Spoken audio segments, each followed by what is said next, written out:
Ну вот разница, здесь стены вот такие серые будут.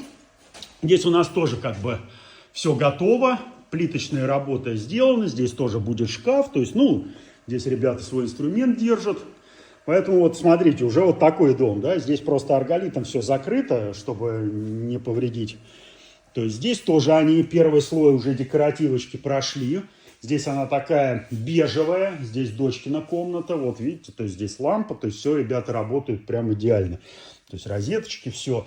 А здесь темнее. Здесь это сына Глеба комната. Она тоже такая серая. Но она еще, когда будет как бы затираться, она такая будет достаточно темная уже. Ну вот они первый, я так понимаю, проход сделали. Сейчас это все туда аккуратненько впиталось. Ну, естественно, да, тоже двери все у меня здесь все установлено. Все, то есть двери тоже будут какие-то штукатуриться. Вот, а какие-то будут, как это сказать... На какие-то панели будут наклеиваться. Вот, так что, ну, там вытяжку тоже все сделаем. Вот кухню обещают в среду привезти, поэтому я там вот холодильник, посудомойку все принес. Здесь у нас гардеробная. Ну, знаете, как говорится, начать и кончить, блин, вот. Но что-то ребята у нас, да, пока работают в таком режиме, то есть, видимо, заканчивать не хотят. У нас им комфортно, хорошо. Вот, так что вот такие вот дела.